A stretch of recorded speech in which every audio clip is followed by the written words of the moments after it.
Controversial Islamic preacher Dr. Zakir Naik is in the eye of a storm and he's just broken his silence. He's come out on camera for the first time since his name was linked to terror in Dhaka. Dr. Zakir Naik is overseas. He claims he is innocent. He's asserted that anyone who justifies killing in the name of religion is actually speaking against the Holy Quran. Let's listen in to Zakir Naik. On the 1st of July 2016, if anyone tries to justify that killing innocent human being is Islamic, is actually speaking against the Quran and the authentic sayings and hadith of Prophet Muhammad Sallallahu Alaihi Wasallam. This is Dr. Zakir Naik from the holy city of Mecca on the 1st of Shawwal, wishing all of you a very happy and prosperous Eid. Taqabbalallahu minna minkum.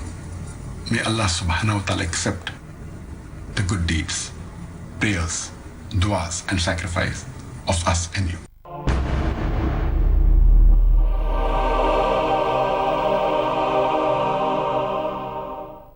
The glorious Quran says in Surah Ma'idah chapter 5 verse number 32 that if anyone kills any other innocent human being, whether it be a Muslim or non-Muslim, it is as though he has killed the whole of humanity. And if anyone saves any other human being, it is as though he has saved the whole nation. The glorious Quran, Islam, as well as myself, condemn all acts of terrorism where innocent human beings are killed, including the one that took place recently in Dhaka, in Bangladesh, on the 1st of July 2016. If anyone tries to justify that killing innocent human being is Islamic, is actually speaking against the Quran and the authentic sayings and hadith of Prophet Muhammad Sallallahu Alaihi Wasallam. This is Dr. Zakir Naik from the holy city of Mecca on the 1st of Shawwal, wishing all of you a very happy and prosperous Eid. Taqabbalallahu minna minkum. May Allah subhanahu wa ta'ala accept. India Today's Mustafa Sheikh now joins me for more on the story.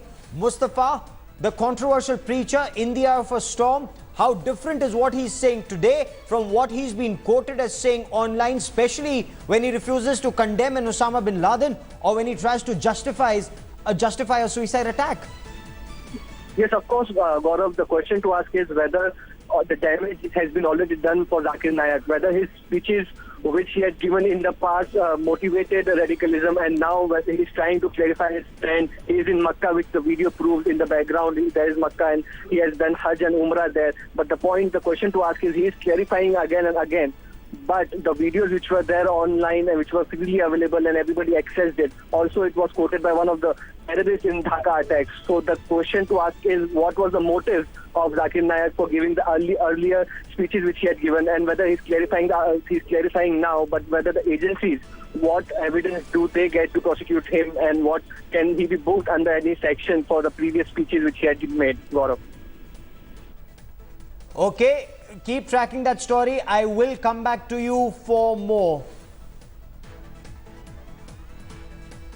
But this clarification that's come from the holy city of Mecca, where Dr. Zakir Naik just now is, clearly is not enough. The center is keeping Dr. Zakir Naik under the scanner. The center, of course, has ruled out any knee-jerk reaction.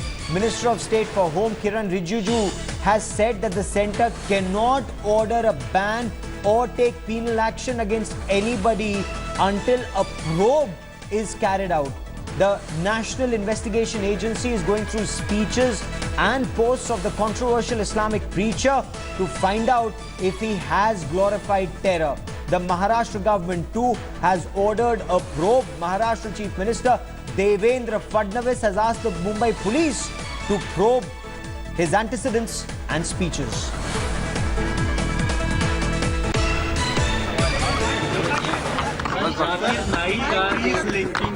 किस चीज का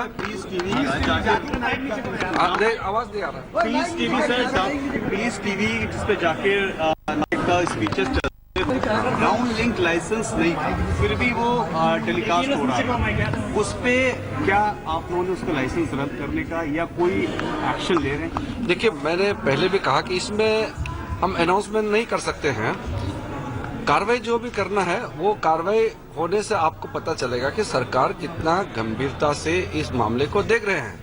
लेकिन अगर मैं कोई घोषणा करूं, ये अच्छा नहीं रहेगा और एक सुरक्षा की दृष्टि से भी कोई भी कदम जो सरकार उठाते हैं वो घोषणा करके हम नहीं कर सकते हैं।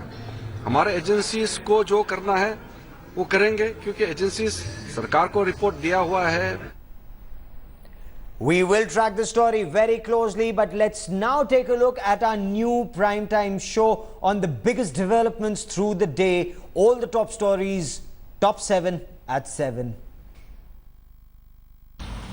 Bangladesh was once again scarred by terror today, the second attack in less than a week's time when armed gunmen opened fire on security personnel at one of the biggest Eid congregations in the country. The attack comes just a day after the Islamic State released a video threatening for more such attacks in the days to come. Bangladesh, reeling under the recent terror carnage at a Dhaka bakery, got no respite even on Eid ul-Fitr. A group of terrorists hurled petrol bombs and opened fire at a prayer gathering in Sholakia, 80 kilometers north of the country's capital, directly targeting people offering the morning Eid namaz. The attackers fled the spot after killing a policeman and injuring others, taking shelter in a local school. Security forces soon surrounded the school, engaging the men in an extended gun battle. One terrorist was killed in the exchange of fire, while 2 more were nabbed alive. বাংলাদেশের তাগুত সরকার এদের কর্মচারী The fresh attack comes after terror group ISIS issued a chilling video message warning of more strikes and a bloodbath in Bangladesh. আমি বাংলাদেশের তাগুত সরকারের উদ্দেশ্যে বলতে চাই যে যে জিহাদ আজ বাংলাদেশে এসেছে, যে জিহাদ আজ তোমরা প্রত্যক্ষ করছো, এরকম জিহাদ তোমরা এর আগে কখনো দেখোনি। বাংলাদেশের Issued from the ISIS stronghold in Syria's Raqqa, the video in Bengali threatens to attack democracy and Hindus in the country. আপনারা যে কাজটি করেছেন বাংলাদেশে, এরকম কাজ বাংলাদেশে আর কখনো হয়নি। আপনারা আজকে ইতিহাস সৃষ্টি করেছেন। সকালে Sholakia The Eid day attack was condemned across the board in India. बेवजह किसी की जिंदगी लेने वाले का कोई मजहब नहीं है, कोई धर्म नहीं।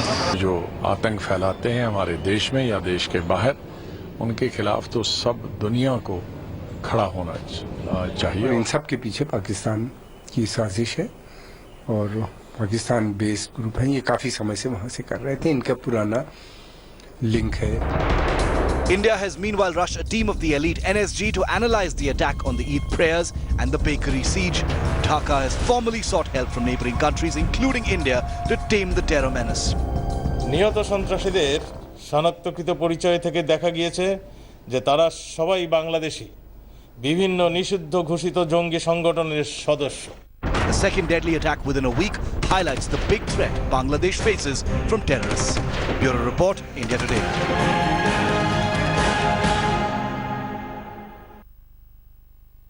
On a day when there's been another terror attack in Dhaka, Taslima Nasrin, Bangladesh author in exile, speaks out on what she believes are the growing links between Islam and terror. Islam is the root source of Islamic terror, she claims in an interview to India Today TV. Bangladesh has always prided itself on being a democracy.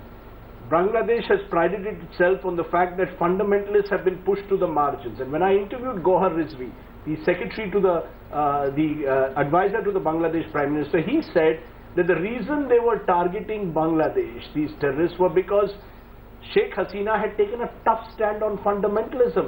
She had hanged those who were responsible in the 71 war, who had spoken the language of bigotry and zealotry. Yeah, but she didn't kill them because they were fundamentalists.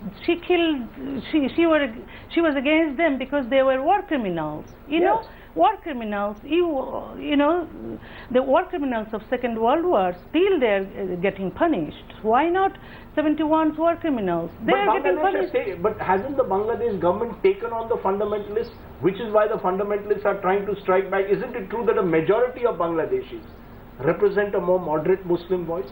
Yeah, but since since 80s actually Islamization started in Bangladesh and Islamic fundamentalism is rising, and instead of taking action against those Islamic terrorists who killed so many Hindus, Buddhists and Christians and atheist bloggers, Sheikh Hasina took action against atheist bloggers.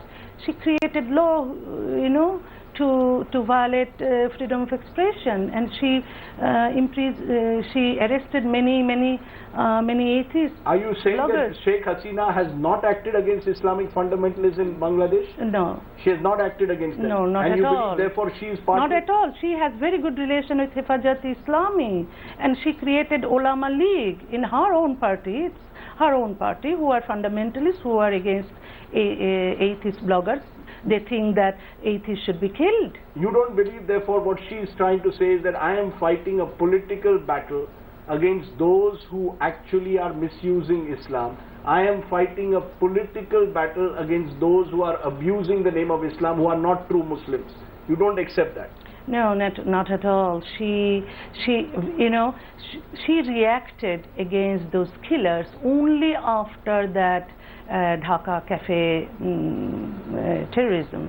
But before that, so many atheist and secularist bloggers were hacked to death, and so many religious minority communities, even homosexuals. She didn't say a word. She didn't make any statement. She didn't say that the killers should be punished. Rather, she said that secularists should be punished. You in a recent article published in Indian Express write, you cannot approve terrorism by killing terrorists. You need to approve terrorism at the source to end terrorism. What is this source? How do you fight this Islam battle? is the source of Islamic terrorism. Ab's Ashish Khetan is in a serious trouble after landing in a holy row. Khetan, who compared his party's poll manifesto with religious scriptures, faces imminent arrest after being booked with stringent sanctions by the cops.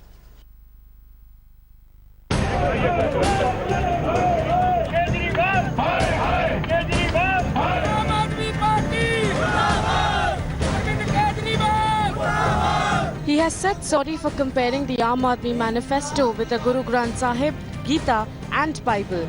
But trouble is not over for Arvind Kejriwal confidant Ashish Khetan. The Aam Aadmi Party leader faces imminent arrest for hurting religious sentiments. Khetan's troubles mounted after being booked under Section 295A of the IPC, a non-bailable provision where a formal warrant is not needed for an arrest. अराजक party के लोगों से, अराजक विचारधारा के लोगों से आप क्या एक्सपेक्ट कर सकते हैं? While the Aam Aadmi Party is busy with damage control, anger against Khetan is mounting. Several Hindu and Sikh groups are now up in arms. While Khetan met Kejriwal to clarify, the all-out attack has left the Aam Aadmi Party on the back foot. बिल्कुल अनजाने में गलती हुई है उनसे और उनका कोई उद्देश्य नहीं था किसी की भावनाओं को किसी भी प्रकार का ठेस पहुंचाने का. Apart from the holy row involving Ashish Khetan, AAP faces more reverses. India Today has now exclusively accessed CBI's damning remand plea listing top Kejri aide Rajendra Kumar's irregularities. The CBI claims that Delhi Chief Minister's principal secretary misused his official position to award tender worth rupees 9.5 crores to his ghost firm. The agency says Delhi government tenders were either fixed or no tenders were called to favor Benami company. The probe agency also added that Kumar Sandievo system also received kickbacks worth over 3 crores via shoddy pacts. CBI has now sent audio clips of the illicit deals to Central Forensic Labs and touts them as prized proof. Kejriwal had termed Modi a coward and psychopath when CBI had first raided his top babu. But as fresh revelations point to the top bureaucrat's dubious role, the Delhi Chief Minister is completely silent. Bureau Report, India Today.